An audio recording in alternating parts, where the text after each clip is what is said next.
Third phase of moon. Third phase. Good afternoon, good evening, folks, wherever you may be. I'm your host, Dr. J. Andy Elias, and this is Third Phase of Moon Radio Live. We have an amazing show today for you. We have Dr. Jesse Marcel Jr., who was the last remaining witness who held the Roswell wreckage in his hand. He's also joined by us with Denise Marcel, his daughter, who's going to be leading the disclosure movement and was also present at the citizen hearing. Before we get that, we got Blake Cousins as well, who is the founder of Third Phase of Moon. Blake, how you doing today? Doing good, Dr. J. Andy Elias. I just wanted to tell everyone that Third Phase of Moon is going to be celebrating the 60 million views and the 90,000 subscribers. You guys are getting the word out, and I'm proud to be part of your team, and I want to thank you very much. And I know the folks out there who you're showing the footage to. Why don't you tell people what's coming soon to Third Phase of Moon before we jump into this? Well, certainly. Well, we just posted this past, 3 days. Incredible footage came in from Indonesia of what looks to be a flying saucer in the night sky, along with many other UFOs, all kinds of activity in the sky. The guy shot it in 2008. He decided he wanted to share it. Nobody's seen the video before, so he put it out on Third Phase of Moon. And it is an amazing video for that. All you out there, check it out. It's go to YouTube, Third Phase of Moon. Let's jump in right into this. Our guests, the main event, Roswell. For those of you who don't know much about UFOs, I guarantee you heard about Roswell. It is the household name and the number one word associated with UFO.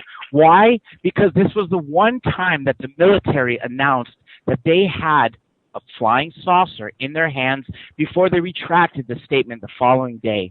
Now, Major Jesse Marcel was the intelligence officer who was at the ranch checking out the debris field, the so-called famous debris field at the Foster Ranch, right when this incident happened after a couple of days when it crashed. On his way home, he stopped, woke up his wife and his 11-year-old son, who was Dr. Jesse Marcel, and showed him the debris. Dr. Marcel, can you tell us what it is that you saw when your father woke you up? Well, he came into my bedroom. It was late at night, and he was very excited about something. I didn't know what it was, but he had my mother and myself come into the kitchen to look at some strange material that was on the kitchen floor that he had already distributed out there. And he was very excited. He said, won't you all take a close look at this? I think it's parts of I think he said flying saucer. And I wasn't quite sure what a flying saucer was at that moment, but I knew it meant something very strange. And he said, this is one of those flying saucers that's been in the papers lately about, invading the skies over our country here. And again, he was very excited, and he said, look at all this stuff, and there's some metal debris on the floor, there's some members like little I-beams and some black plastic debris. And he says, first thing I want you to do is look for any electronic components like vacuum tubes, resistors, or condensers, but there wasn't anything like that, but he wanted me to satisfy my own curiosity there. So he said, take a look at this, and let me know what you think. And that's where it started. Dr. Marcel, this is Blake Cousins. I want to ask you this question. Did your dad explain to you what compelled him to put this piece of unknown metal in his possession and bring it home to show you guys? What was he thinking in that state? Did he want to get it out so he wasn't the only one that knew about this and kind of wanted to share it with the family? Was that kind of his way of thinking? Well, he wanted to share it with us because he knew this is something very strange and something that, like in his words, that we'd never see again. But he was quite convinced this was part of a flying saucer machine, and he wanted my mother and myself to look at this as part of a history, I guess. But again, that's what he was doing. I want to ask this next question to Denise and then to you, Dr. Marcel. Within the family, after this event happened, what were you guys talking about? Now, clearly, everyone else on this show right now, minus Dr. Marcel, was not alive during this incident, of course. So this all is, we heard after the fact. So, Denise, what did you hear growing up? Well, we were brought up from a really young age believing in UFOs. I think I was probably about 9 years old when he built this huge telescope in our backyard, and so he's always looking up at the stars. And when we would camp out at night, we would look up and see if we could see movement in the sky. So it was just, I don't know. I don't even know exactly how old I was. But I was pretty young, I think. So it was just kind of something it was just always part of the family. One other thing I wanted to ask you guys is, after this event happened, okay, the movie Roswell that was made by Showtime, it portrayed you when you were 11 years old, Dr. Marcel, that your father gave you some debris and then a couple of days later asked for it back. Did that really happen? That was poetic license. It was just designed to make a good story better, but no, we didn't keep any of it, and my dad did not keep any of it and give it to me. So, no, we just turned it all in that evening after we finished looking at it. I would have loved to have a piece of that to this day. That would have been the greatest thing. Yeah. Wouldn't we all? One major thing that's always insulted me, which I would think also would be a major insult to your father, your grandfather, Denise. When General Ramey decided to change the story, he had Jesse Marcel Sr. pose with this weather balloon wreckage when clearly it was switched. What did he say about being the fall guy after this? Because that's insulting to tell an intelligence officer, a major at that what he saw was misidentified as something so common I heard even dogs can recognize. Well, here's the thing. Go ahead, Dad.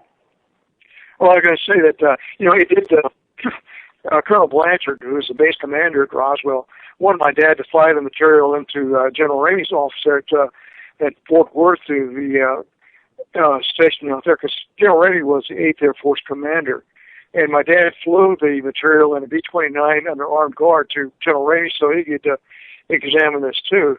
And, I think that's where the cover-up started, because years later I saw a photograph of my dad holding a piece of obviously part of a Rawlin target, a radar target, which is obviously not what we saw in Roswell that night. But my dad was a good soldier. He was told not to talk about it, and indeed he was told to tell his family not to ever breathe a word about this again. And so when he got back from Fort Worth, he sat my mother and myself down and said, look, treat this as a non-event. It didn't happen, understand? So you can't talk about it. I said, yes, sir, that's the way it is, and that's the way it stayed for years. So let's talk about, the darker side of government cover-up, disclosure, keeping secrets from the public that could possibly help mankind.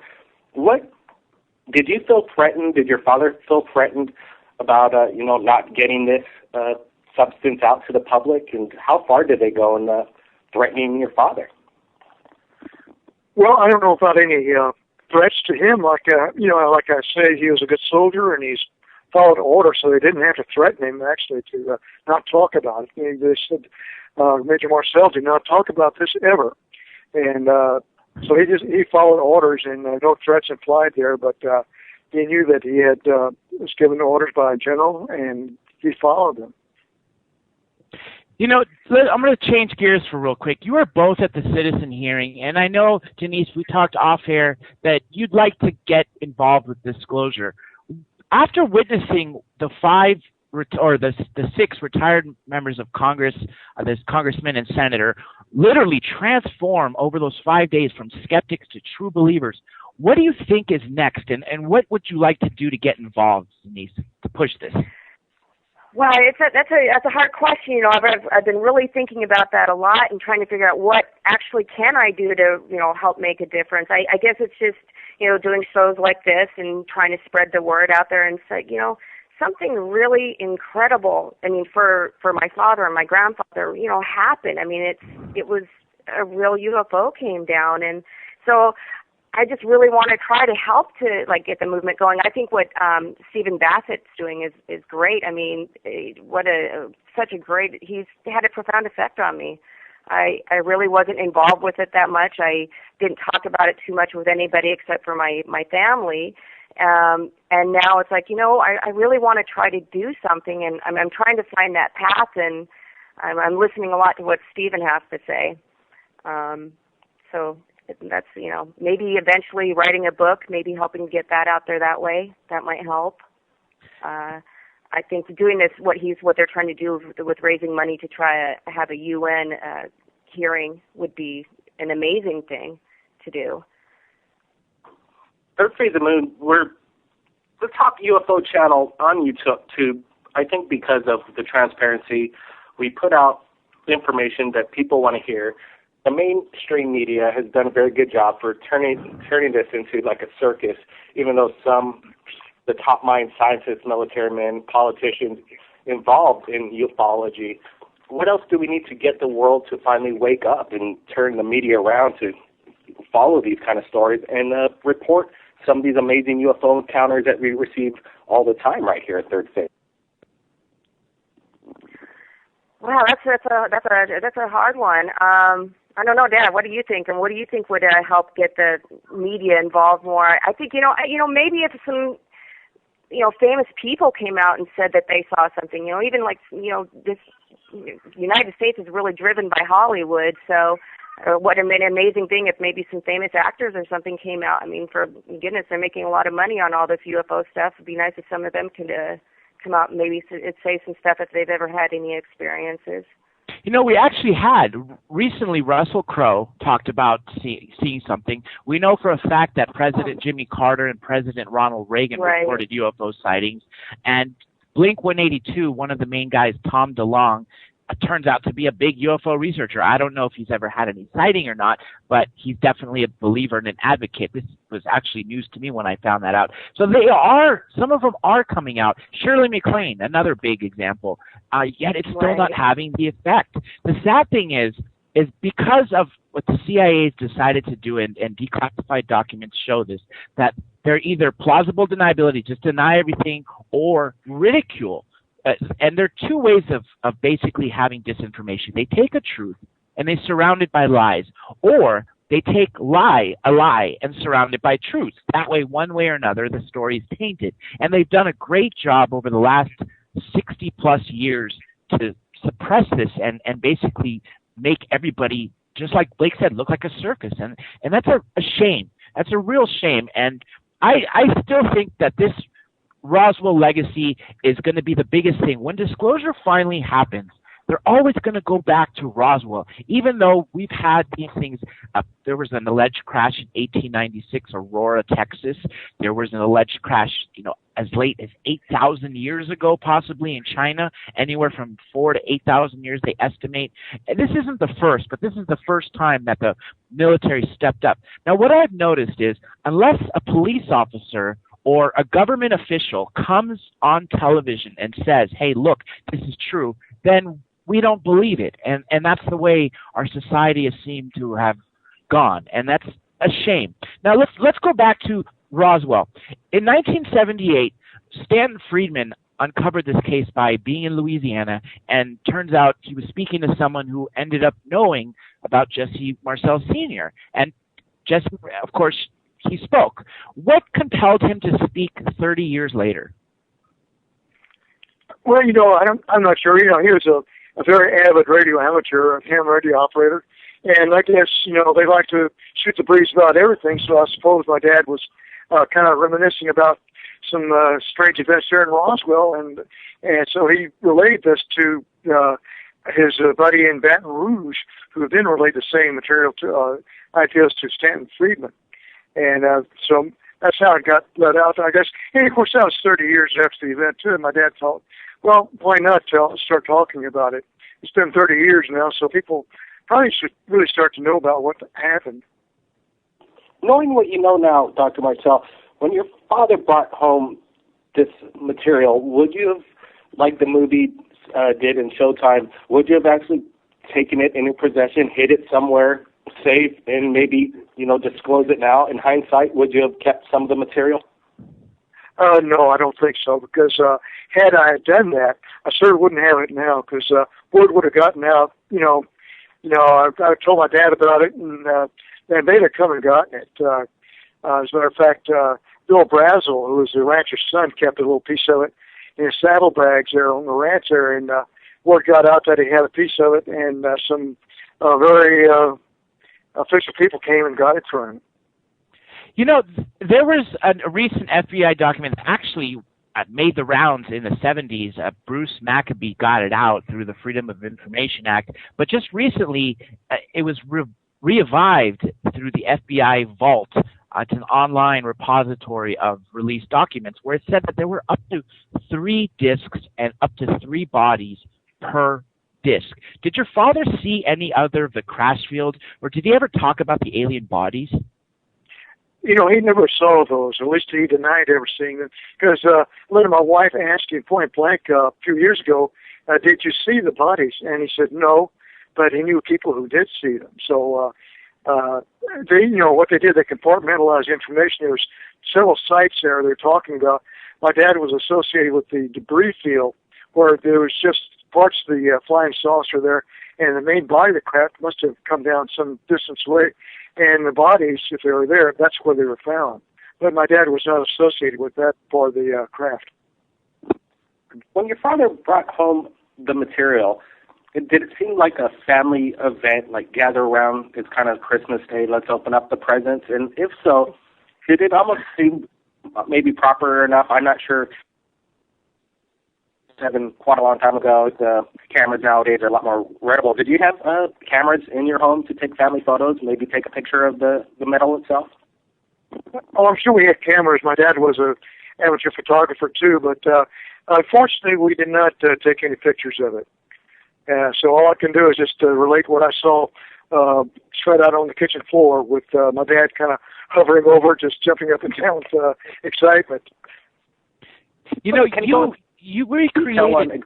Oh, go on, how the metal responded and the characteristics of the metal. Like they say that it's flattened out. You could crumple it up like tinfoil, and then it flatten out perfectly flat. Is this correct? And can you go into a little bit more detail on that?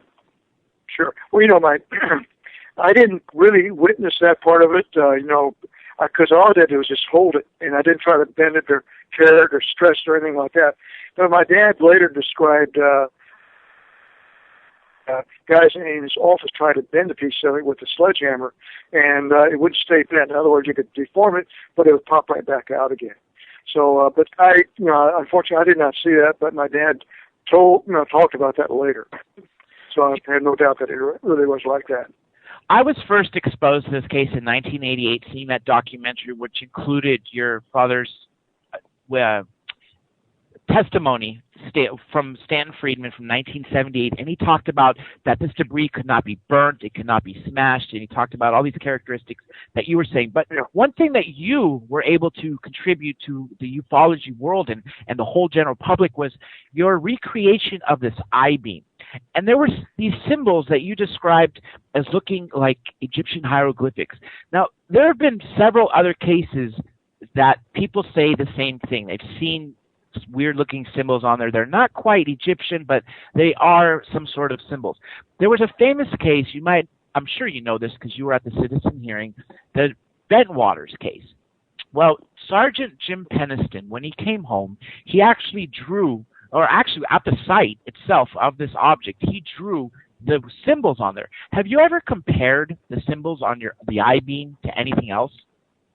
Well, you know, they were familiar with some of the other drawings that people have made. You know, again, they were, you know, when I first saw that, they were written along the inner surface of this I-beam, like strut there. And there looked like purplish writing on it, purple, violet hued writing. And I thought at first it was Egyptian hieroglyphics, but it wasn't that. It was more like geometric symbols, you know, truncated pyramids, balls, circles, triangles of various shapes, and just kind of imprinted on the inner edge of this thing. And in some respects, it did resemble some of the other symbols that people have drawn. The metal retrieved, do you think it's in Area 51, or where do you think it would be located in present day? Well, you know, I just heard rumors that it was brought to Wright-Patterson Air Force Base in Dayton, Ohio, and that may be where it is now. They may have divided it up among other areas too, like Area 51 or some air base someplace. But as far as I know, it's brought to Wright-Patterson Air Base, because I think there was a secretary there at the Wright-Patterson Air Base, June Crane, you may be familiar with her, and she described somebody bringing a piece of metal in, like what we saw, years later, and she's under strict orders to keep silent about that, so she didn't talk about that until she was on her deathbed, really. And you brought in a very important point.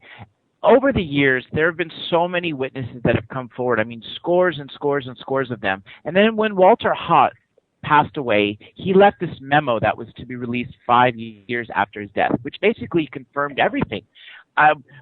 What else do you think is? Do we expect more of these post-death statements to come from these people that are still living? I mean, the problem is this event was so long ago. These witnesses are starting to pass away because of time, and it's kind of sad because we want to keep this case obviously open, and it very much is. There's several books written, and as a matter of fact, this is a great time to throw in your book, which is The Roswell Legacy, for all you listeners out there. I believe you could purchase it on Amazon. Is that correct?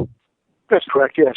And in there, you basically just described everything to the detail of what happened with your father, what he said, and to keep this man's stature, because he was a patriot. Your man was a true intelligence hero. And on top of that, he actually kept his word. This is another thing that another ufologist told me. In the 40s and 50s, when the government told you to shut up, you shut up. You listened to them. But the problem is over the years, we've seen all these scandals come, and the trust from the general public of our government is really not the same. So I could imagine nowadays that people telling them to follow one way, they're probably not going to be listening like they were right after World War II. Now, this goes back to the citizen hearing, and I guess this poses this question to both of you. Now, during the citizen hearing, you heard from all the other countries, and it was just a phenomenal group of people. What, in both of your opinions, what were the most impacting statements, and from what people? Well, Steve Greer had some thoughts about the science behind these flying saucers, and some of the witness statements also were quite interesting, like those from that English place where where they saw this flying saucer or some lights in the woods there. Yeah, the Bentwaters. Bentwaters, yeah, okay. But their statements are pretty important because they tend to confirm what a lot of other people say too. That's true. What about you, Denise? What do you think? Well, for me, it was the military people are what really impressed me. I mean, those people from Santa Maria, I believe, from Peru, when he was ordered to shoot down a flying saucer, basically, and so, well, he was a military man, and I that blows my mind. I mean, that they would actually ask him to shoot it down. That was pretty crazy. Then I thought Uruguay, where they have full disclosure out there. I mean, I believe they said they teach it in their schools back there. So I found that pretty amazing too. I definitely believe that, because that is actually, a lot of those countries are finally opening their books. Anyway, Blake had a great question, and I'm gonna mention go ahead, Blake. We at Third Phase Moon just released a documentary from a correspondent out of Seattle. We're asking people from around the world if they have a camera, they want to get into journalism and become a documentarian themselves in regards to the UFO phenomenon. By all means, do it, and we'll showcase your UFO documentary right here on Third Phase. And the correspondent, Eric McCarthy out of Seattle, Washington, made contact with Tom Ogle, and he captured an amazing UFO event he's actually seen 5 UFOs in his life right there in Seattle from his apartment, and we posted this video up just 12 hours ago, and he's capturing flying saucers, discs covering. At one point there's a helicopter that intercepts right up to the UFO and then immediately takes off. Incredible video and testimony, and we're wanting people around the world to submit their documentaries and go out there and do your own investigative skills and put something together, and we sure would like to showcase it. My question to both of you, have you guys ever seen a UFO for yourself? And to think that you actually held in your hand an extraterrestrial substance that was part of a spaceship is quite extraordinary. You must think about this in your head quite often. Well, I've seen some kind of strange things, but I'm not sure I've ever seen a genuine UFO. But they have, because if you look in the night sky, you can see all kinds of things. Like, for example, I was flying back from to Creek in the Rock to Balad, in a Black Hawk a couple of years ago, and you fly with the lights out, because you don't get shot down if somebody can see you. So we had just night vision goggles, and I saw this light floating over the desert, going up towards Turkey, and it was traveling real fast. I knew that, what kind of aircraft is that? Because it had actually a visible light, and no one was flying around with visible lights at that time. So, but this is just a light in the sky, and God only knows what it was. But that's the strangest thing I've ever seen.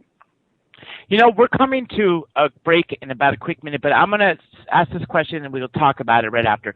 It is my belief that nowadays things are no longer in the military hands. That way they don't have to answer to the general public. They don't have to live by the Constitution. If everything has been taken out of the military hands and placed into these private military contractors for research and development, then really they aren't answerable to us anymore. And that's a scary thought. I don't know how to get around that, but there still has to be some sort of military presence, I guess, at these things. And if you also remember, General Eisenhower, at his closing speech, what he said was he warned us about the military-industrial complex. Rather than bragging about what he did in his presidency, like other presidents, I lowered the tax rate, I lowered the unemployment rate. He didn't do that. He warned us. My belief is that he was cut out of the private, I guess, MJ-12 or private programs that he set up. And near the end of his term, he was probably just cut out of his own thing. What do you think about this theory that it's in private hands? Briefly, real quick, as we go to a question, we'll be picking it right up after the music. Either one of you, go ahead. I'm sorry, I had to run a... Break. In 1991, I was in Washington, where I was contacted by somebody in the Capitol to come talk to him about the UFO, that I saw in Roswell. So I went up there and we talked in a secure room where there was no recording devices or cameras or anything like that. And I asked him, when are you guys going to turn this stuff loose? And he says, we don't have it. And he said, it's in the hands of what he called the black government. These are people who are not elected. They have unlimited funds and answer only to each other.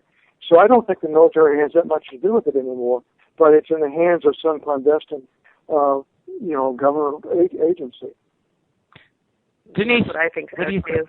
Yeah, I completely, I 100% agree with that. I think it's when it comes to this kind of thing, there's probably a lot of money that wants to have that technology, and so they probably bought it or something. I think big corporations have got their hands into it. We haven't come to the break yet. They might have changed the break schedule, which might be all for the better. But at that matter, let's just keep going on with this. Let me ask you this, Dr. Marcel. You are a patriot, and you served in the military, and you are a true American hero for your service, and we honor you that. I just got to say one thing, though. Did you have any disdain for the military for what they did to your father? No, actually not, because he kept things close to his chest, so he didn't really talk about it that much, and I know he stayed in the military several more years after that, and he got out to go take care of his mother in Louisiana. But again, it didn't seem to affect him that much. But again, he was like I say, a soldier who just followed orders and didn't really question them, as far as I know. Maybe in his own mind he did, but openly he did not do that. Growing up, I'm sure, Denise, you saw this probably since you were taught. Dr. Marcel, they've probably come and interviewed. There have been several researchers ever since 1978 that have written books and that have made trips to Roswell even after you've left to Montana. What year was that, by the way, if you don't mind me asking? Oh, we moved here in '71. Okay, and anyway, the point being, people were still investigating this, and they were coming to Roswell looking for the crash site, hoping that there might be some debris left, and I'm sure they were talking to other witnesses and coming back to you. Denise, what did you see growing up? Did you see all these investigators coming in and out or answering the phone of somebody who was calling to ask some questions about Roswell? Oh, well, no, not really, because no, I didn't really even. Where we grew up, it was we had one phone line, and it was like a party line. So a lot of calls, we weren't allowed on the phone that much because my dad was a doctor and he was busy with his practice, and there weren't a lot of people calling at that time. I don't think it really started to hit until I actually moved away from home, until like the later like the 80s is when it really, I think, really took hold. That's what I think. I mean, that's what it seemed like to me. That would make sense because in the 80s is when this really blew up and more and more witnesses started to come out because they know that there's power in numbers. 1, 2, 3 people, sadly, knock on wood, I hate to say this, they can silence them in any way. As we know from Loretta Proctor and other witnesses that were truly threatened with their lives, who had nothing to do with the military, were just innocent witnesses that happened to be in, and I like to say the right place, but that was the wrong place for that being told. But there's scores and scores of people that have come out. Mr. or Dr. Marcel, have you been doing your own research on Roswell? What have you uncovered?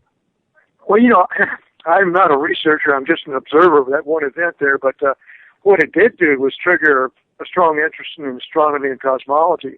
Like Denise said, I built a 14-inch telescope there in the backyard here in Helena. But I read a lot about astronomy, the new findings, the Kepler telescope that's finding planetary systems, widespread. So we know that there's, up to a few years ago, we had no idea if there were other planets outside of our solar system, but now they're finding them by the hundreds. So, most of these are not habitable, but some of them are quite Earth-like. And so that gives food for thought that, hey, if we're here on an Earth-like planet and there's others out there, so why not others just like us, who are maybe a little bit more advanced than we are and can travel the distances between stars that we sure couldn't do right now. But I think that sooner or later we will be. You are so correct about what you're saying that we didn't know about solar systems. In the 80s, the science books that were there said we are the only solar system in the galaxies, if not the whole universe. Actually, I think it was the universe, they said. Then we started saying, okay, the Kepler telescope came out, started finding extraterrestrial planets. Then it started finding these Goldilocks planets, which they considered to possibly be habited. Now they estimate that there's as many as 10,000 habitable planets in our galaxy alone. And these are from looking in areas that used to be nothing with the Hubble telescope, and all of a sudden now they're finding stars and planets there. It's I think the height of human arrogance to say that we are the only sentient beings in this universe. I mean, it would be an awful waste of space, just like the movie Contact, if we were, and that's why I don't believe it is. Now, the younger generation is truly much more open-minded, and that's one thing I think that's pushing this disclosure movement, making it so much stronger, because if you ask any high school kid or college student, they're going to say that of course they believe in life. If they don't believe that UFOs have visited us or UFOs are extraterrestrial, at the least they're going to say, yes, we believe that there is life on other planets, whether they have visited us or not. But I think that's where is important, because these people in 20, 30 years, I mean, it's a no-brainer. They're going to be leading the world. So it lies in them. Now, I don't know if it's taking the original MJ-12 members to pass away to finally get the secrecy out there, or maybe they got themselves so deep in this hole by maybe killing some people, such as one of the people they say that that was murdered over this was the defense, or it wasn't the defense secretary. It was one of the original. Forrestal. Yes, James Forrestal, exactly. Secretary James right. Forrestal. And that was sad. That's just the one that we know of. God knows how many others. And there are people that have come around saying, a widow that said, I lost my husband because of this. And in Dr. Greer's movie, he states several people that have died over this thing. And it's really sad. I think it's time that news comes out. And just as John Podesta said, we can handle it. The people can handle it.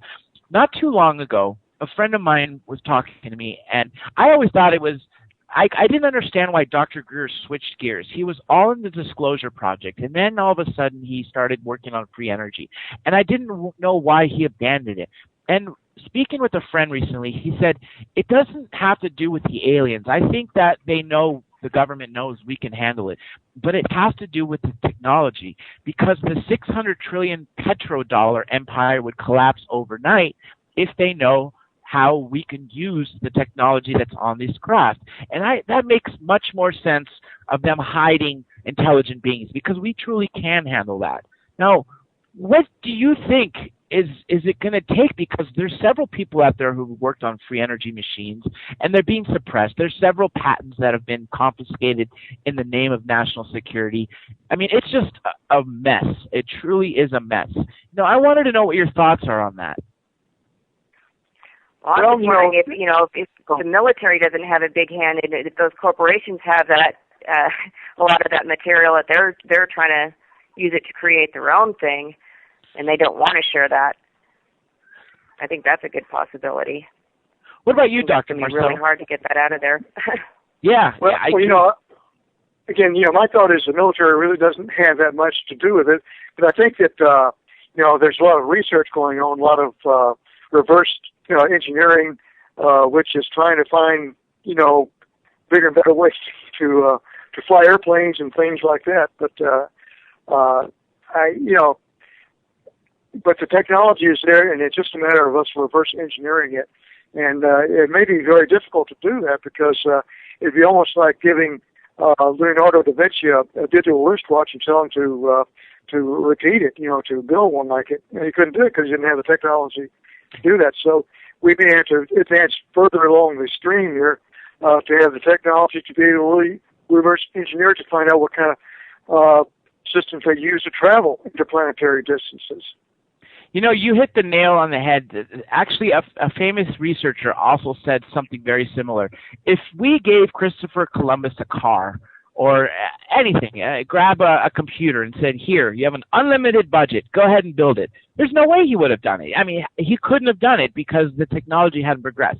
Now, maybe in 1947, we weren't quite at the peak, but as you can see, I mean, if you said 20 years ago that you could stand on one corner of the planet and speak to somebody on the other corner of the planet, and while you're at it, take a photograph and maybe even see them video phone. I mean, if you said the smartphones would exist 20 years ago, everyone would have laughed. And now look at it. Everyone's traveling with a pocket computer, and we can do amazing things with this. Now, if this is what civilians are using, can you imagine what the military is using? Oh yeah, it's you just can't imagine what what research is developing now. I was in the military for about 35 years and got familiar with a lot of the technology, but boy, there's a lot under the covers that no one else knows about, and it's almost frightening to what our capabilities are now, military wise. Are you familiar with Colonel Corser, and have you read his book, The Day After Roswell?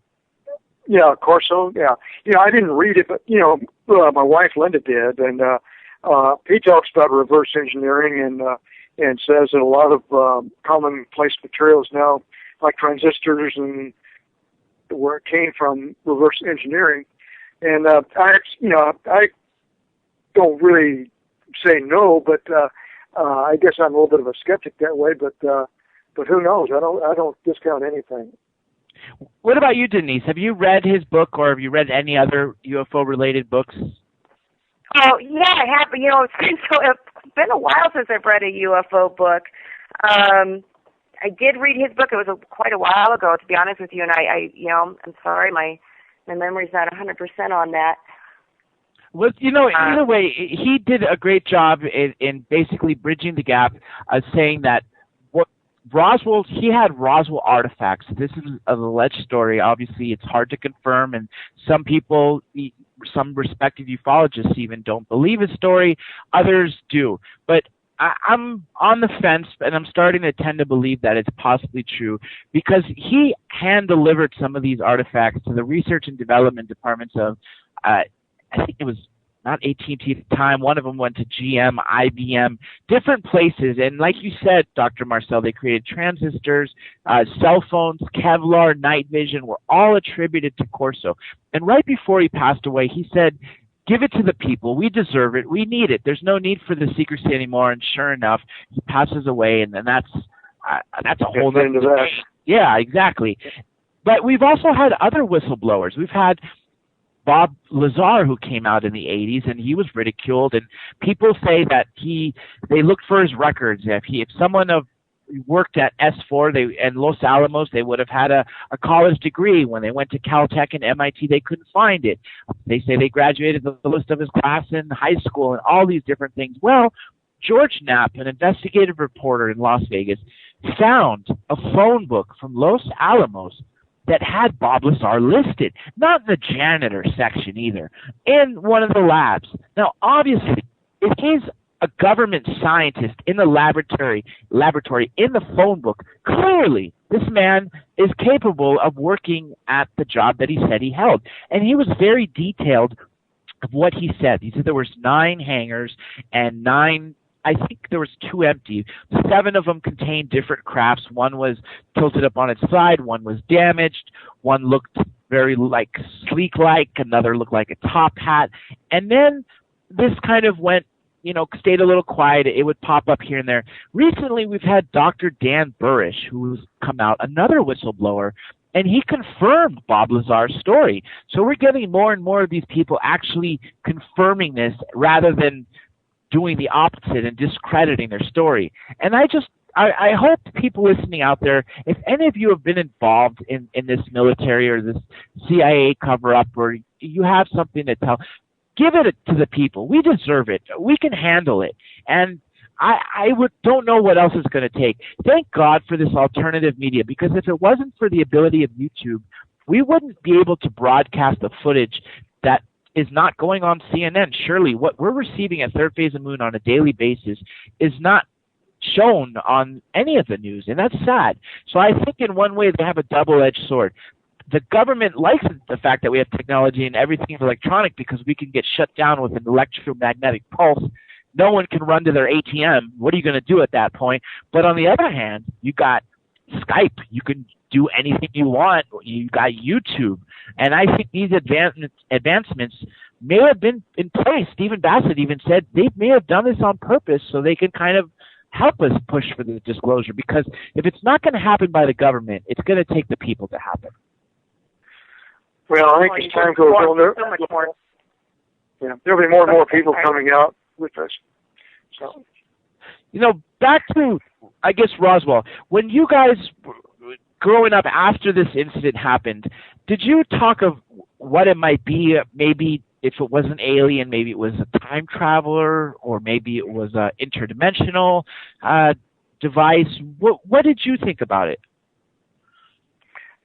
Well, I always thought this was probably interplanetary. It came from another solar system. And, you talk about time travel, theoretically, it may be possible. I know Mitchell Kaku, scientist, had a program about time travel the other day, but it seems like you can go into the future, but you can't go into the past with the time travel that we know about, at least the possibility of it. And with quantum entanglement of particles, which tend to defy the time sequence there. But, I don't know. They may be interdimensional, like, there's supposed to be other universes in other dimensions, like the multiverse type thing. But I guess I'm old enough now. I'm not really into that, but I kind of think that they're from our own galaxy or even other galaxies. I agree, and they also say that the grays, especially the possibly the ones that were bodies at the Roswell crash, actually come from Zeta Reticuli. That's, what some sources said. Again, how do we confirm this? I want to go back to what we just said about Michio Kaku. I saw that very same program, and truthfully, I never believed in time travel. I just thought it was a complete fantasy. And despite being believing in UFOs, I just couldn't grasp the fact that it's possible. I just don't see it happening. So when I saw that program, it opened up my mind a little bit and said, okay, fine, maybe we can go into the future, but okay, it's never going to happen. And then I started looking at the history, and you can clearly see, cave paintings from 30,000 years ago, even older, that are showing these objects in the sky. Then you see Renaissance paintings of the Virgin Mary or Jesus on the cross, right, with saucers in the background. Well, if Michio Kaku says once we build the time machine, we can only go from forward, or we can go back to the day the machine was built. Some people suggest that these beings have left these devices on Earth for eons. Anywhere from hundreds of thousands of years, millions of years if they've been visiting us that long, or 10,000 years, whatever it may be. So maybe it is possible. But nonetheless, I'm still on the fence about that. Let me go to Dr. Hynek real quick. Were you following him in Project Blue Book throughout the years? Who, me? Actually, no, I was not even familiar with that at that time, Project Blue Book. Dr. Hynek, obviously, he started out as the chief debunker for the U.S. Air Force. He was hired to do that, and he made some of the worst explanations, the famous swamp gas. Swamp gas. Yeah. But at the end, he became the biggest advocate for UFOs, and I thought that was one of the greatest things, because it just shows that their own person, their own inside man that was supposed to destroy this ufology in general, ended up being this biggest advocate. But he said that he believes these things might be interdimensional because they seem to jump from place to place. And he made a very interesting statement that's always stuck in my mind. If they were visiting from light years away, wouldn't they hang around for a while? But then again, that goes to the other theory that they've been hanging around for a while. They're just watching us grow before they interact with us. Yeah, they've been around for thousands of years. But, even caveman art depicts some very suspicious looking like craft in the sky, and that, like you say, that Renaissance painting with the Virgin Mary and child, having an obvious UFO in the sky with a dog even looking at it. So, they've been around for a long time. Well, look at what was it like in Pumapunka.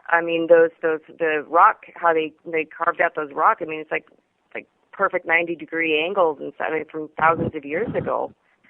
We barely have the technology to do it as good as they did 1,000 years ago. You're absolutely correct there, and not just Pumapunku. On every continent except Antarctica, even in Antarctica, there seems to be some speculation that under the glacier there seems to be some anomalous activity, but I can't really confirm that. But I do know, like you said, Pumapunka, there are places in South America, there are places in Europe, there are places in Africa that just defy the ability that we can't recreate things. Japan, not too long ago, tried to build a pyramid using the same, I guess, alleged way, and they were building it 1/3 the scale or maybe even smaller, and they couldn't do it. What does that show right there? That we did it over 3,000 years ago or 2,000 years ago, but we can't do it now. That's a scary thought. And every religion, even the Bible, Christianity, people read it more literally and less, I guess, what's the word I'm trying to look for? More of like a history book kind of? Yeah, if they looked at it less symbolically and more literally, there's so many references to beings coming down from the heavens. And when they spoke of the heavens, they meant, the sky, anything coming up. If you were to see an alien or a craft land and something come out and then that thing fly, and you were an artist, and because the literary rate at the time was not very high, so not many people can read and write, and of course there was no printing press and all this during the time of Jesus, but nonetheless, what better way to depict to everybody else that this being flies than add wings? So it's my opinion that maybe these angel sightings were not really beings with wings, but maybe the artist was trying to portray that these sort of beings were coming down and had the ability of flight. What do you think about that? Well, I think it's certainly possible because, how it, they describe these Ezekiel's wheels or these flaming spears or seals, flying seals, and they describe these things in their own terms, not in ours. So, I think they're seeing the same things that we're seeing, except we describe it in a different way because we're a little, we have more heads up on that than they did. We can catch it on film. That's very true. The sad thing is lately, everybody has the ability to fake photos, and that's the problem. We're seeing so much, True. But it's hard to discern what's true and what's not. Now, we got a vast archive of Third Phase of the Moon. We let the public decide. We take the journalistic point of view is if the photo looks credible, we'll put it out there, or the video, and let the people decide. Many times, the witness actually comes forward, and you can clearly tell in the Skype interviews that we conduct with them, they're all on Third Phase of the Moon, the passion behind these people and what you're seeing in the video. And there's many cases in there that I think are just truly undeniable. I mean, unless these are award-winning actors in disguise, I don't think you can really fake the kind of emotion they're showing. So just like you said, everyone's got a camcorder in their pocket virtually nowadays, and they can capture these things. But go on. I was going to say that some UFO photographs go back over 100 years. And, that's before they could do these computer enhancements and things like that. There's one for sure that was taken back in the 1880s, right after photography was being developed. And it's clearly a flying saucer in the sky, a UFO. And in the 50s, there was a lot of pictures, like 1957 and 58 off the coast of Brazil. There's an IGY boatload of scientists out there taking pictures of clearly very strange-looking craft. And that was before a computer would enhance it. So even McMinnville, there's photographs, taken in the 50s that before computers that clearly show something very strange. You are so 100% true with that there are so many photos that exist pre-Roswell. Like you said, going back to 1880, I've seen some great photos from 1910, 1925, different periods where, like you said, there was no way for them to fake it. I mean, you can't. There was no computers then. You couldn't do Photoshop. You couldn't do other things. And then you have this airship mystery. When people were moving to the West Coast, when there was nothing here, just like the Clint Eastwood movies where it was just desert and little towns here and there connected by rails, and everybody had to go from horseback or wagon from place to place.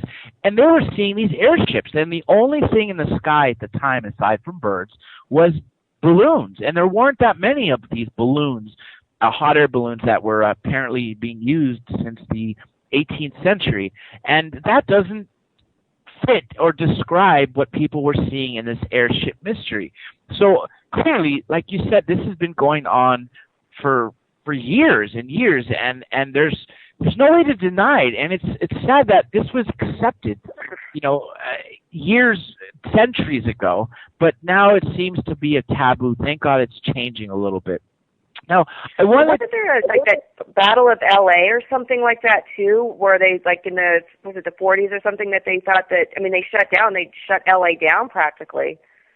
Yes, actually, we just had Jose Escamilla a couple weeks ago, and he is producing a movie, The Battle of L.A., and the trailer's out. It's really amazing. What happened there was, I think it was 1942, and as you know, we just were bombed at Pearl Harbor, so everyone was on edge. And there's a photo on the cover of LA Times which shows our spotlights shining in on this object. We shot over 1,400 rounds of anti-aircraft ammunition, and this thing wouldn't go down or go away. It was just staying in there. And the sad thing is the response, or the military response to this of afterwards, was, it was wartime jitters. We were shooting at nothing.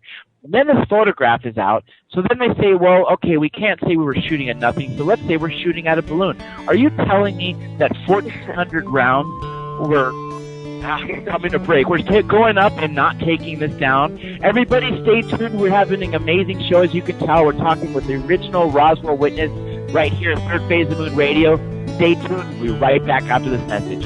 That's right, folks. We are back. Third Phase of Moon Radio live. We are researchers on a mission on the quest for the truth.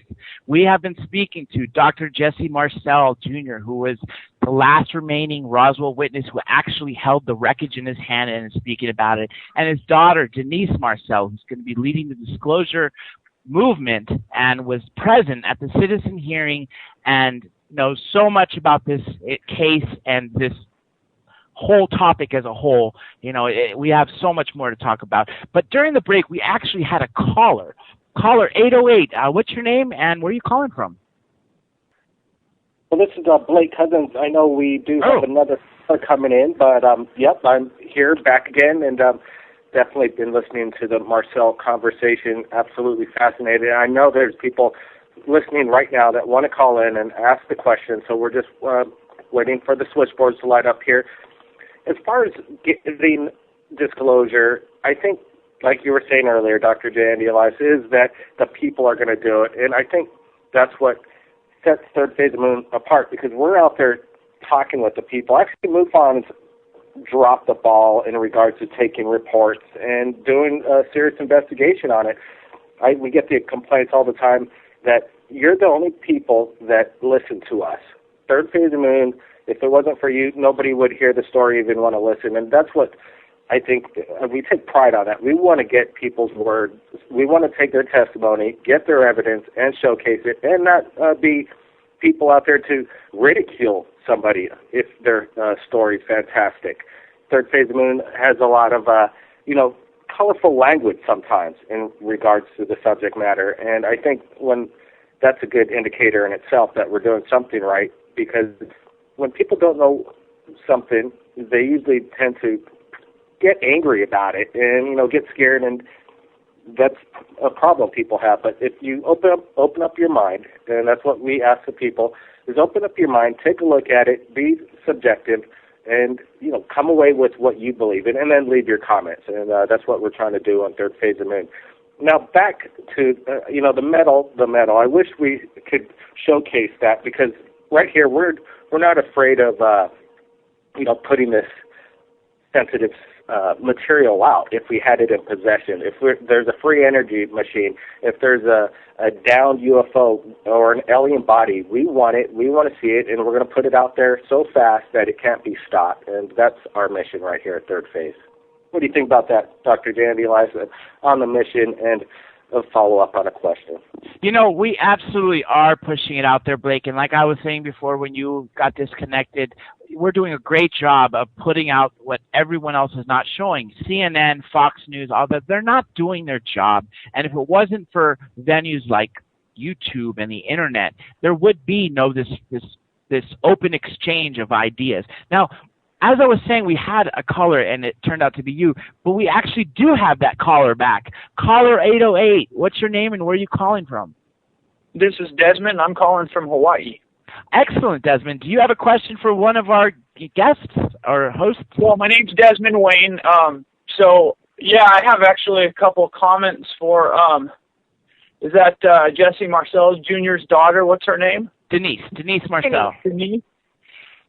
She was mentioning that she'd like to get in the information to disclosure, and I was wondering if she ever heard of Wayne Herschel's star maps that he discovered. No, I don't know anything about that. I think it might be a good thing for you to possibly get yourself familiar with. Can I plug his website? Sure. It's thehiddenrecords.com. You guys should really check that out because, as a ufologist for 20 years, I never got to hold in my hands parts of a UFO, so I really longed for some kind of proof, and I didn't really feel that I got it until I saw this guy's star maps, because when you realize that all these ancient cities the pyramids are laid out to resemble the same 11 stars, then you go back to Sidonia and you look at the so-called anomalies and they're laid out to the same 11 stars. What are the odds of that happening by coincidence. That's So I would say that's good information. Another question I'd like to ask you, Denise, is obviously the fact that your father held these parts, you're much more personally connected, so you know that your father is no liar. And how has that affected your ability to research, knowing that somewhere there is a red herring, as opposed to someone who might not know? Well, here's the thing. I mean, I don't even really know how to answer that question. Can you repeat that for me?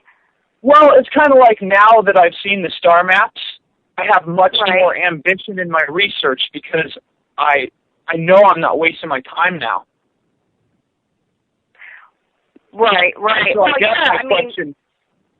I guess my question would have been, has that given you a lot more ambition, the fact that this is your father and you know that he's telling you the truth? No, absolutely, 100%. I don't think I would be, as interested in the subject as I am without that happening to my father like that. And I mean, I don't know if a lot of people may not know this, but I did do a hypnosis session with my father in 1997 with a person named Dr. Neil Hibbler. And, when he retold the story and when he used it in hypnosis, it just even solidified it more for me. Not that it wasn't ever solidified before that, but it's just like, he really did see something. There was really something that happened there. And it's about time that we find out what that is. I mean, it's too long now. My father's dedicated his life to the military. I think he deserves to know the truth. I agree. Did he, was he able to remember more details when he just had the hypnotic session? No, it pretty much remained the same. I mean, that was also, I mean, I think he could see things, like, I remember he could see like the wallpaper, like the prints on the wallpaper, and he remembered seeing his dad really clearly at that moment too, which was really just, it was, in his face is just the emotional reaction. It was just amazing, and it's like, so I know he experienced something completely amazing. You mentioned the print on the wallpaper. Dr. Marcel, can you go in, tell us about that? Well, I don't remember the wallpaper. I just remember the debris itself at this point, and the fact it was on a tile floor in our kitchen. About an 8 by 10 foot square tile floor, and I could visualize the kitchen itself, and my dad, my mother, of course, being there too. So, but all I do is just close my eyes, and I can just see it just like it was yesterday. Now, they say that this debris was really light. Were there large chunks that you picked up and felt like they weighed like a feather? Well, I only saw a very small part of the whole thing. What my dad had done was to pick up representative portions of this and put in some boxes in the back of our 1942 Buick at that time. And I guess most of the debris was carried by a CIC agent back to Roswell, to the air base, and in a carryall. So he probably had more of it. So, but I saw, the metal debris, which was very light, very flimsy, actually, and but it's really flimsy, but it was more substantial than say the aluminum wrap that we have today. But it was like feathers. And just like your father, Jesse Marcel Sr., said that this cannot be bashed up, this cannot be burnt. I mean, that's right there is that makes sense why they would want to hide it. First of all, as Stan Friedman says, when this came out, what are you going to tell the people? By the way, there's other beings that live out there. They come and go into our skies that we can't control them using these exotic technologies. I mean, yes, that would have been a little foolish at the time. But now, with all our technology, I think it's time that we can address this. We can actually deal with the fact that they have this better technology because our technology's gotten better.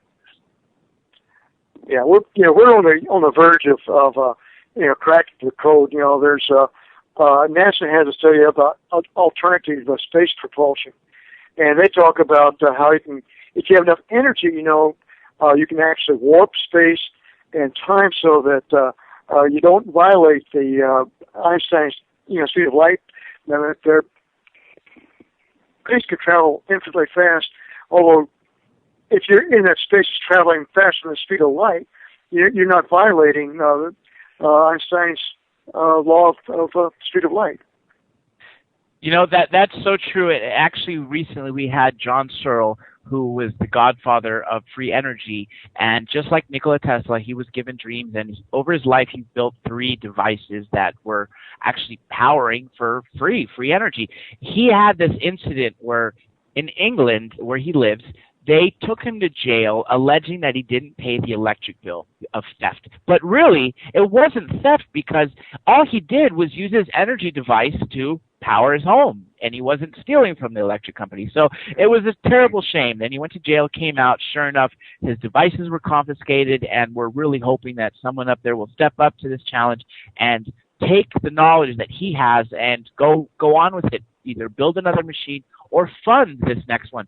Real quick, I just want to give the call-in number for out there for all the listeners. You got questions for these amazing guests. I mean, this is a once-in-a-lifetime chance. We urge you to, if you got any questions about Roswell that you want to ask the man himself, call in, area code 347-474-7228. The show extension is 818. Once again, it's 347-474-7228.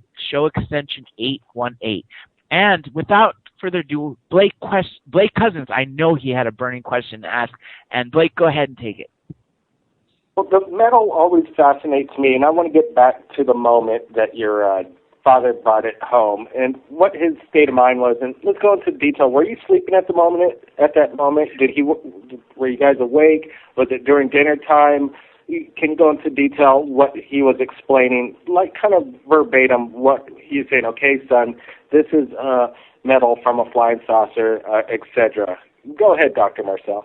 Yeah, sure. It was, of course, during summertime, and I was enjoyed playing with, riding a bicycle with my friends and all that. So, it was late. I had been asleep for several hours before he came in, and I do remember that he was so excited that he couldn't, he had to show what he found out there. And when I first saw this, I thought, why is he waking me up in the middle of the night just to see this bunch of trash on the floor there, and just scrap metal on the floor? But his excitement caught on, and I realized then that this is something that's very unique. And again, that's the reason I remember it, because it made a very strong impression on me. Did he say to you, son, like, we are not alone in this universe, and this came from extraterrestrials from another planet? Did he kind of state it that way? Well, he said, I recall, I think he said this is parts of a flying saucer, and with all the momentum of that, I wasn't, I wasn't really following the headlines of all these spacecraft or these craft in the skies, but I soon, got the idea that this may be something really extraterrestrial, and a flying saucer, the connotation was that this came from someplace else, and his excitement just kind of drilled it into me. John, do we still have Wayne from Hawaii on the line? I'm sure. I believe that was just him. Yeah. Wayne, you got a question? Am I on with you guys? Yeah, you are. You're on live radio. I wanted to know if Jesse Marcel was familiar with David Rudiak's reading the General Remy memo in '99. Yeah, as it turned out, in General Remy's office, Bob Johnson, who was a photographer for the Fort Worth Star-Telegram, was called in to take pictures. And General Remy happened to have a memo in his hand as Bob Johnson was taking the picture. And, of course, he must have had a very good sharp focus on his camera, because later you could take that same photograph and computer enhance the memo that Remy had. And the memo, described victims of the wreck and things like that could not have been associated with a balloon. So that pretty well cinched it right there. That was the point I wanted to ask you about the victims. It seems to me, I don't have an exact number, but 75 years, the government's come out and basically said all the descriptions of this little being with the big head and the big eyes was a lie. Well, not only do we now have David Rudiak reading the memo validating victims, but we also have these little skeletons coming out of the Yucatan. You know, one that Dr. Greer showed on Serious Disclosure, that was 6 inches tall, but we have the star child, and its DNA has been confirmed to be non-terrestrial, but the mitochondrial DNA was human, meaning that its father and its mother could have been a lizard for all we know, but it was born as a human, which validates all the abduction claims. And my question to you is, now that we have skeletons and DNA, shouldn't this kind of lend a lot more credibility to the original reports from people like your father? Oh, sure. It's gradually coming out. It's the information is just dripping out slowly but surely, and it'll soon reach, well, hopefully soon reach critical mass, where people will say, "Aha, we knew this all along, and look, here's the proof." So hopefully it'll happen before I die. But if it doesn't, I still know what it was. So I just like to be able to tell people I told you so. I just want to take the opportunity to say thank you very much for what you've done, Jesse. Well, thank you very much. I appreciate that. Yeah. You know, what you guys were talking about with Rudiak, I think that's the most ironic thing. That was it General Ramey? Was that who held the paper? General Ramey used your father as the fall guy, switching the debris with the weather balloon that was clearly identifiable, even though with these radar reflectors, I'm sure an intelligence officer, a major at that, knows exactly what they look like. Nonetheless, he sadly had to be the fall guy for General Ramsey. But nonetheless, Ramey's might be the actual person who can eat his own words, because as you've been saying lately, with the technology, we've been able to find more and more words on there, and words like wreckage, bodies, victims, craft, all of that has been found, and I'm hoping that we can one day really get to it where the whole note in his hand when he's sitting there posing with your father can be finally read. I'm really waiting for that day. That would be great if that's what finally, blows this open. The cover of the Roswell Daily Record would end up being the disclosure document itself. How great would that be? Well, amazing. That memo of General Ramey was holding blows the cover story of a balloon out of the water. So that says it right there. And it even has a section on the cover story. Yeah. So, but I saw my dad holding that wreckage, that balloon target, radar target, and the look on his face kind of said it all. Says, "You got to be kidding me! This is not what I brought here." But he went along with the story. Jesse, is that Thomas Dubus in the other press release photo holding it too, or standing by it? Yeah, Dubus is in there too. I'm not sure which one it is, but he's in there also. That's what I thought. It's sad what they did then, but before we went on break, we were talking about the Battle of L.A., and I just want to talk a little bit more about that and some other of these cases that were happening before Roswell. First of all, Battle of L.A., 1942. Anybody out there listening right now can look up, type it in, Battle of L.A., and you will find the cover of the L.A. Times, which shows all these searchlights pointing at some object. Allegedly, we apparently did bring down a couple of those crafts. One supposedly landed inside the Pacific Ocean. Another landed in the San Bernardino Mountains after we shot them down. The other one that was in the photograph apparently was not damaged. I don't know why. I don't know about that. 1941, a year before this happened, there was this Cape Girardi incident in Missouri, which Stan Friedman and some more people recently uncovered. And what basically happened in this incident was there was this pastor, a priest, and he was called in the middle of the night, or someone came to his door and said, there was been a plane crash in the next town over. Would you please come and read these people the last rites? He got there, and sure enough, it was no plane crash that he'd ever seen, and the victims were not human. One of them was actually still alive, and then in a matter of minutes, the military comes, they surround the area, they cordon everyone off, and they tell everyone not to speak about it. Apparently, there was even a photograph taken of this being held up with a military guard on each side. He was told not to talk about it, and apparently that photograph was confiscated. Some fake ones have come since, but nonetheless, we can never confirm what was real, what was not. But we do know that this story has been corroborated by more than one person now, and that was 1941. Then we know of the Mexico crash in the 70s, which they call the Mexico Roswell. It's actually been shown on the History Channel. There was another one in Peru in 96, 97, like you heard at the citizen hearing, which was shot down. In the Disclosure Project, Dr. Greer in the early 2000s, late 90s, and in 2001 when he held it at the National Press Club, had one of the witnesses who was a Marine who actually went to the craft after it was shot down and saw that this orange ooze was kind of oozing out of it. I thought it was just really strange. So this Roswell was not the only crash and retrieval. I wanted to ask both of you this. What other crashes do you know of other than what I mentioned? Crash and retrievals. I know that there's, just what I've been reading, just like only know what I read in the papers, but I think in Russia they had some crash retrievals going on too, and this, like I was going to say, this is not just the United States, but this is worldwide. So it's not just here.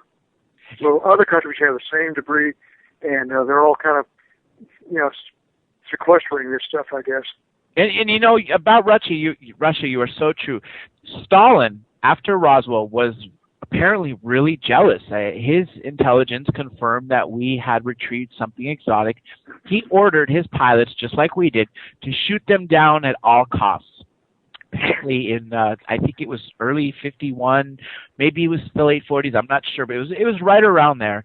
There was this base called Kapustin Yar, and what they did was there was a sighting. There was an incident where there was this cigar-shaped UFO that was maneuvering in exotic ways, and they sent up a jet.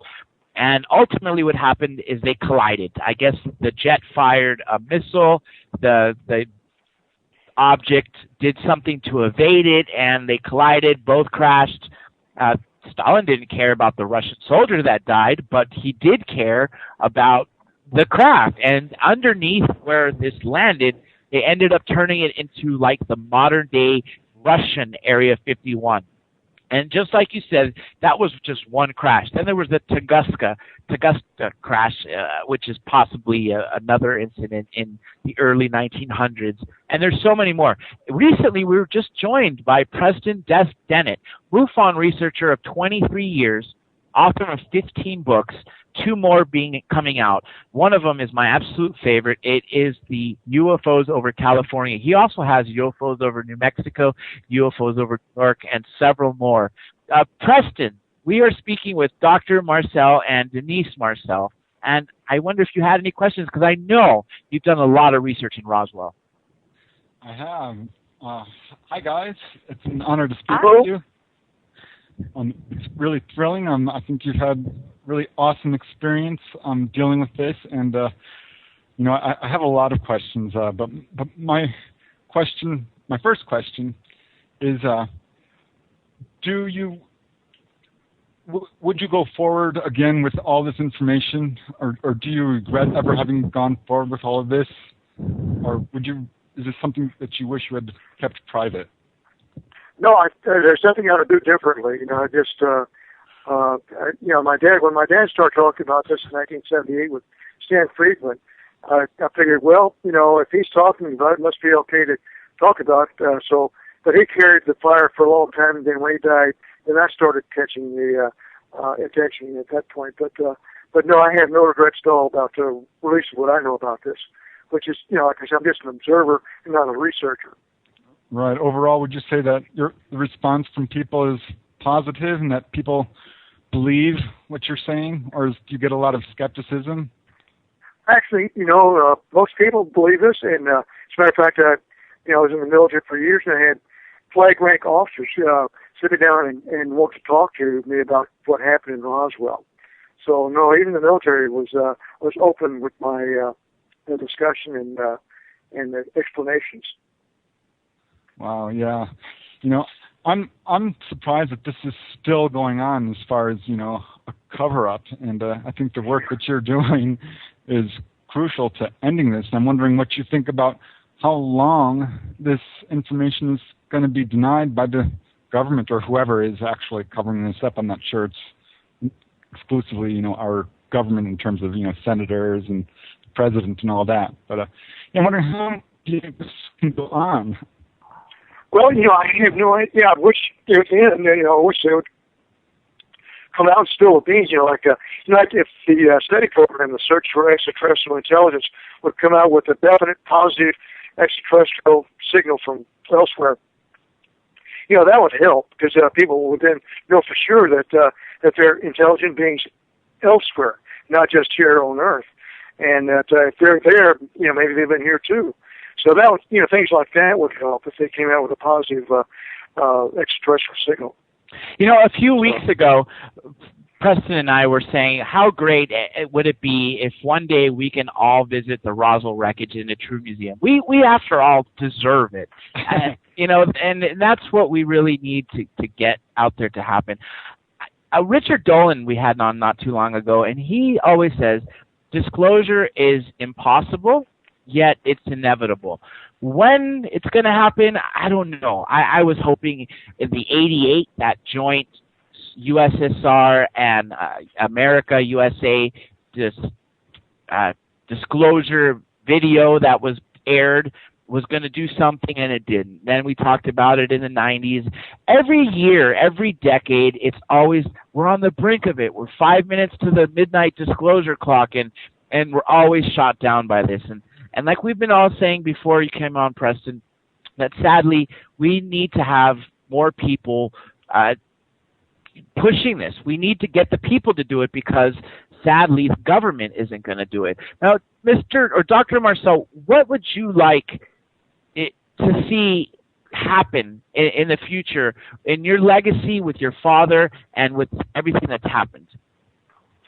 Well, I would like our government to finally come out and give the details of extraterrestrial craft, what they look like, that they do not seem to be malevolent or anything like that, but that they're here, that, if you don't be scared of them, but we really don't control our skies, that, like we'd like to. But I'd like for the government to just go ahead and spill the beans, say, yes, this is them. We've had some contact with them. They do not seem to be malevolent, so nothing to be afraid of. As a matter of fact, the Vatican released a statement saying that it would not interfere with your religious beliefs if you believe in extraterrestrials too. So the Vatican is in on this also. And as a matter of fact, they may know more about this than most people do. Well, the government is still actively covering this up, and I'm wondering, have you ever experienced any harassment or reprisals of any kind talking about this stuff? No, I have not. I've had some strange phone calls on occasion, but there's never been anything with threat content at all. But so I guess some people have been threatened, but not this one, not me. Well, my guess is if they threatened you, it would only create more publicity towards Roswell. Yeah, right. It's too late. I already told everybody what I know. So I can't really add or subtract. This is what it is. Take it or leave it. And so it's too late to really make me change my story. All right. Well, this is the one case that almost wasn't covered up. I mean, with the newspaper article and all the witnesses talking, and in the beginning they were threatening people and harassing them. And of course, I'm sure there was some suspicious deaths involved with all this.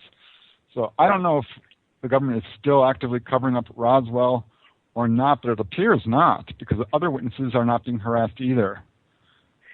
Well, I think that it's an agency in our government that's keeping this covered up, and it may not have anything to do with the political part of our government or the military, but there's got to be something, a hidden government and a black government that's been described is holding his secret there, and so far they're not willing to talk about it or release it. You know, sadly, we had lost Denise Marcel, but she is finally back. Denise, we were just having some great conversations about what we would like to happen and how we can get this out there. And sadly, the black government, Dr. Marcel, that you're talking about, it's ironic you mentioned that, because a lot of people that worked at Area 51 and other these top bases, Dulce, New Mexico being another, they refer to these guards as Black SEALs or other. I think that they're more than likely, these people are, like Blackwater USA or some other private military contractors. But on that note, it looks like we got another caller. Area code 650. Where are you calling from and what's your name? This is Bob Evans calling from California. Bob, it's a pleasure to have you. Do you have a guest for? Do you have a question for any of our guests or hosts? Well, you were talking about Roswell there. The research we had done, there was actually 3 ships that crashed there on that night. Yeah, I have heard that. Yeah. I was on another show a year back with Art Campbell, and he brought that up, that there were actually 3. And also, what was it, the late Colonel Philip Corso. Yeah, we were talking about him, and we also talked about this FBI document that's been circulating recently about the 3 crap. You know, if you hang on one second, we actually seem to have yet another caller. This time, I see the caller is an unknown number. Unknown number, where are you calling from and what's your name? I'm calling from Philippines, and my name is Robert Dave Milan, and I'm calling in because you mentioned Tunguska just a few minutes back in time, so I wanted to say something about that. Oh, sure, absolutely. Yeah, I remember being on board a craft that detonated over Tunguska in 1908, and I remember it was summertime, and I remember it was either June or July, and we was leaving from Andromeda Galaxy, and we was leaving from a planet named Xenon. I was I don't know how to spell it out in English exactly, but it's like a bioprinted body. It is half biological. And I was reincarnated in that body technology with the help of the technology at that planet. And we leave. I was a beam ship or a spacecraft engineer, if you like. I had special sensors in my arms that can know the health of the spacecraft at any given time. And I was there. I always stayed with that group of scientists, and my captain was my best friend. And my captain, by the way, he had a bird on his left shoulder at all times. It was a talking bird. And anyway, so we left from Xenon, and it was a science people from that planet was interested in to take samples of some seeds or some plants, or I do not exactly know the purpose of that. But there was some science people that wanted to go to this planet at the time and take some samples, DNA samples. So I was just... I've heard actually similar stories of this, of people who have claimed to have past lives as ETs. And I actually did interview a lady who said that she was one of the ETs in a past life who was on the Roswell crash. But I'm wondering, did you have a question for our guest tonight? No, not really. I just hear you talk about Tunguska, mentioning Tunguska, so I just wanted to call in and say that I have memories of that of being aboard in craft over in 1908 before it detonated, and I also want to add that not so far ago, I actually got proof of being from another planet, and that proof is very, very solid. It is not pictures. It is not a video. It is. I was commenting soon a year ago on a Norwegian homepage that I do not own or that I do not have control over about magnetic highway, and about 9 months. Yeah. Anyway, 9 months later, we're going to actually have to get back to our guest. Yes. But I appreciate your calling in, and your story is very interesting. And Robert Merlin actually has an amazing stories to tell. I'm glad this is getting to the world. We're actually having a worldwide audience. Robert's going to have to come back one time, and he's going to have to tell his whole story because he's got endless amount of stuff. But we got about a little less than 20 minutes left on the show, and I want to get back to, we got Denise and Jesse. This is, a rare moment for all those out there listening. I mean, like I said before, this is Roswell is really a household name. And whether people believe in UFOs or not, they know the word Roswell because it's just truly associated with one of the biggest events of all kind. I think it is the biggest UFO event in human history. I agree with you. When else has the military come forward and said they had a craft? And people forget one thing.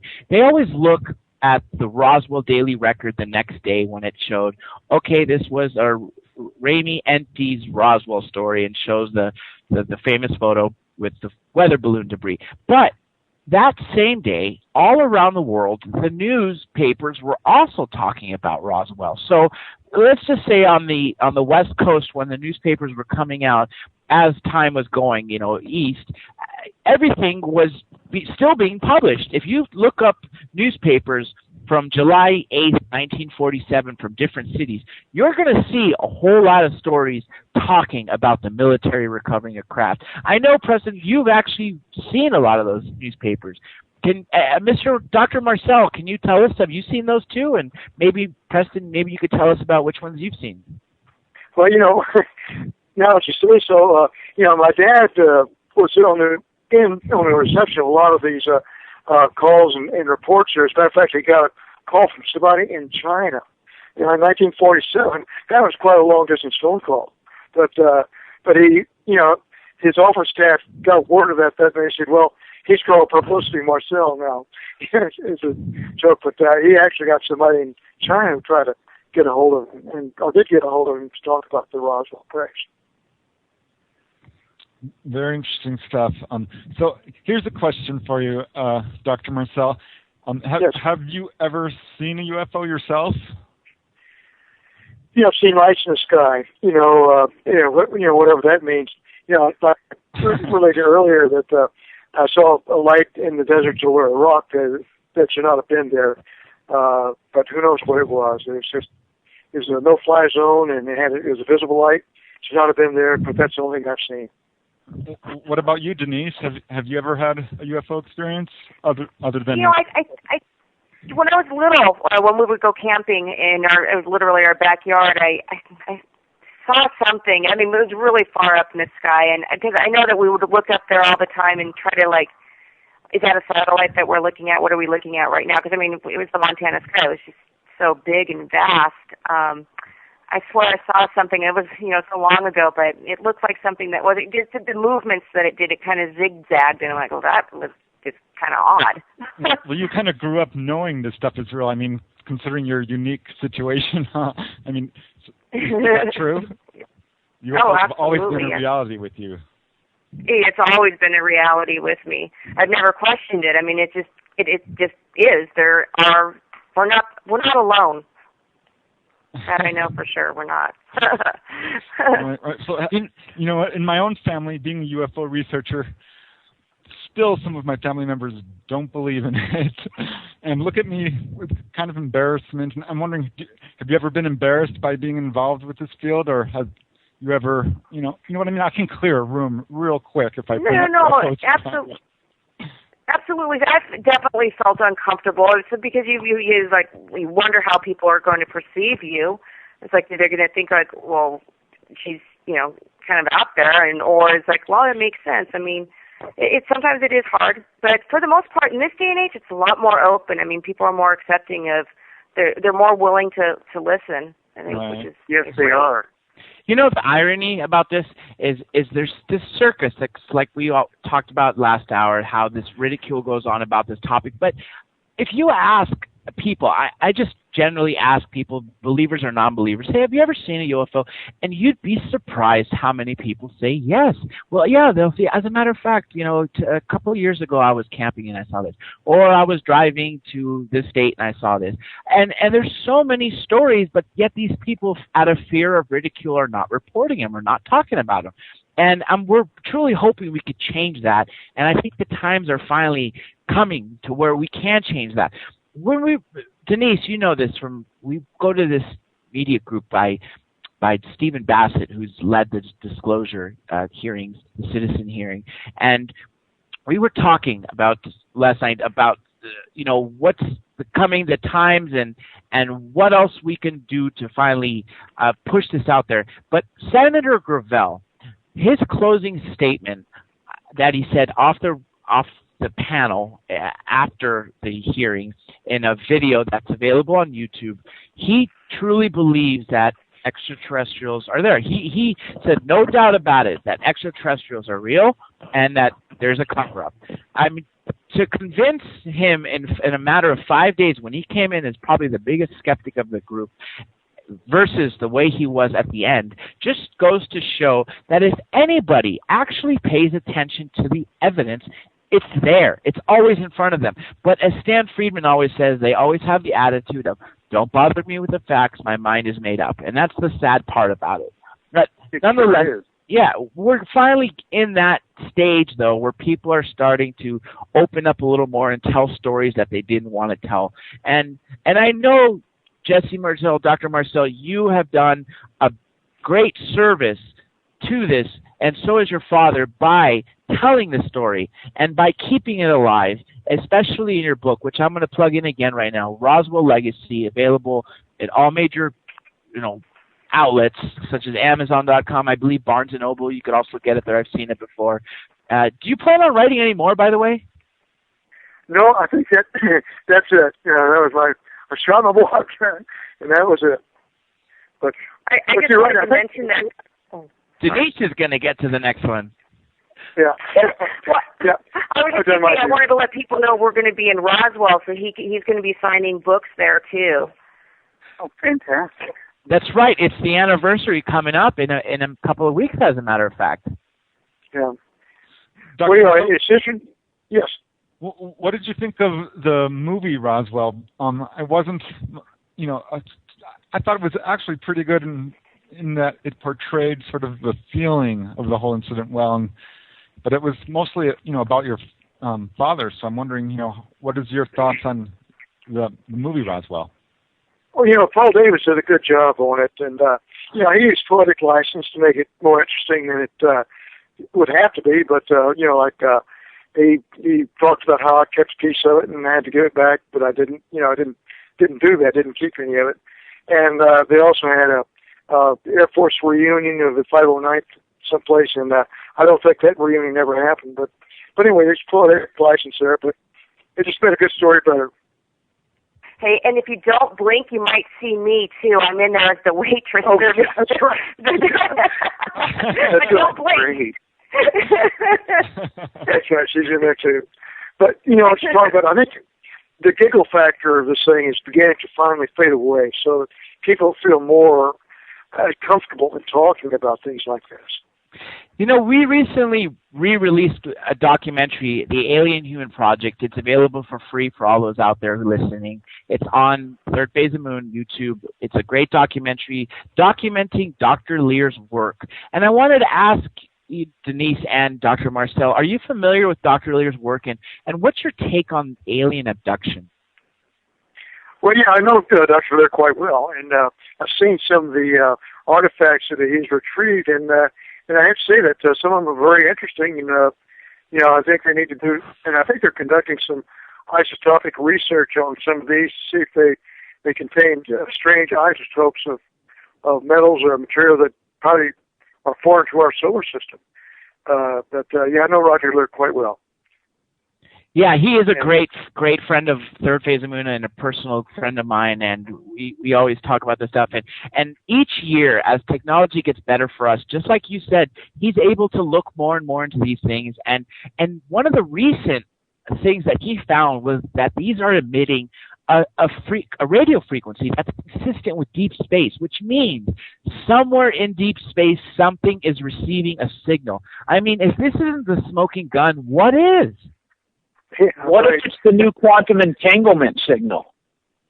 It's there, Well, have you heard about that? No, actually, I've not been familiar with that one. It's a new signal they found that when they take this proton or something of an atom and they flip it over, it doesn't matter if the other one that's quantumly entangled to it is on the other side of the universe. Yeah, quantum entanglement. Yes, I'm familiar with that. And even in the Big Bang, when it first happened, every particle in the Big Bang or soon-to-be particle is entangled. So that means we're related to everything in the universe. In other words, we're all kind of one in the universe itself. It's quantum entanglement, transmits information faster than the speed of light. That's right, and you're hitting a nail right on the head right there. Everything this oneness movement is actually starting to grow bigger, and one of the things Dr. Greer mentioned is that things can actually travel at the speed of thought, and there's this consciousness that everyone's linked up to, and that's why there's certain memories that can be transferred down through just by DNA. And I think the more that comes out from this is amazing. There was this documentary, Thrive, made by the Procter & Gamble heirs, and they basically linked up everything with this vortex. I don't remember the name of it, but I thought it was just really, really interesting because it talks about this quantum entanglement and how everything from the single atom to our human cell, to the Fibonacci sequence, to the sun, to the solar system, to the galaxy. Everything's interrelated and intertied in. And it wouldn't be surprising if that's what we were to come down to and realize. Well, there is global consciousness, and we're all kind of in it together. I agree. I'm sorry, I got one more question for Dr. Marcel, if that's okay. Absolutely. Go ahead. I think you probably were familiar with, I think History Channel did a run on this a while back where they suggested that your I-beam was a piece of balsa wood with the, sticky Christmas tape on it. And my question to you is, have you, before you were 12 years old and held this, had you ever worked with balsa wood before? Oh, I built models all the time, airplanes. So, no, I'm quite familiar with balsa wood. But this was not wood. This was metal. That's what I thought. But I just wanted to ask for the listeners to just get that clear because of that suggestion. Yeah, torque wood. What's interesting about what's going on in New Mexico? I mean, there are UFO crashes across the United States and the world, of course. But and I've been doing a lot of research on this. And as far as I can tell, New Mexico has more UFO crashes than any other place in the entire world. And I'm wondering why you think that is. Well, back in the 40s, that's where we were doing a lot of atomic research, at Los Alamos. And that's where we first detonated the first plutonium bomb there in New Mexico in July of 1945. And so that's got to get somebody's attention. Yeah, I think that's exactly it. I mean, a lot of researchers have noticed that the modern era of UFOs coincide exactly with the atomic age. And as far as I'm concerned, yeah, that's the exact reason why New Mexico is such a major UFO magnet, is because of the research going on at Los Alamos.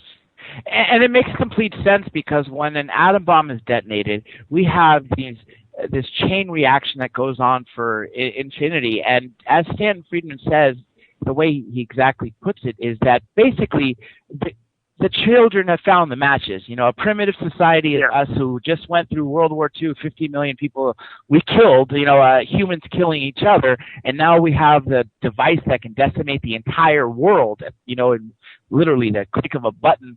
What are we doing with it? And I think they're more worried about what's going on with our society as a whole. You know, we're coming down to the last couple of minutes, and I wanted to give the last couple callers that we have on, see if they want to have any questions. Back to you, caller 650. Forgive me for not knowing your name, but do you have any questions for our guests?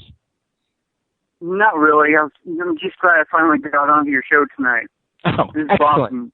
Well, join us every week. You know, I'd love to tell everyone while we're on the air real quick, just what's happening next week. We're going to be joined by Kathleen Martin and Denise Stoner. They're alien abduction specialists, and Kathleen Martin's actually Betty Hill's niece. For all you out there who don't know Betty Hill, yes, Betty and Barney Hill story was the first major abduction story that came out in 1961. It's going to be a great show. Month of July is going to be just as great of a month. You know, Stan Friedman is going to be joining us. We're going to have, who else? There's so many more. Carrie Cassidy, William Henry, and John Searle, the godfather of energy, is going to be back. But that's real quick again. Also, if anybody's captured anything amazing, make sure you submit it to Third Phase of Moon via Skype or Facebook. We still have our competition going on. We would love to see your footage. 2 categories. First, of an object. If you captured a UFO on a video or still, send it to us. And if you captured a being, an alien, a ghost, an interdimensional, whatever it is, an anomalous being on film, we'd love to see it. And the winners are going to get an autographed copy of one of Preston's books, your choice. He's got 15 amazing UFOs over New Mexico. Would be very fitting for this show, but I'd like just to let everyone out there know that. Now, like I said, we got a couple minutes left, and I know Blake, sadly, he was, as a matter of fact, Blake is just calling back in, and we got only a couple minutes left. And Blake, I know you had some burning questions right before you got disconnected. Now you're back on. Do you want to go ahead and ask before we go off in a couple minutes? Well, I know we're running short on time. I just wanted to, thank Bob Evans for coming on the show, asking some questions. He came on the show, he asked some questions, but he did some amazing insight in regards to the SOHO imagery coming out from NASA of massive ships next to the sun. Bob Evans, thanks again for coming on. Wayne from Hawaii asking questions. We appreciate his insight. The Marcels, wow, this has been an amazing 2 hours of incredible information. We're going to be reposting this on YouTube, Third Phase of Moon, so the world could see it. Everybody's listening live, but it's going to have another life on its own on Third Phase of Moon. And Dr. Jandy Alive, thanks for hosting the show, and Preston Dennett for some more insight from the UFO investigator.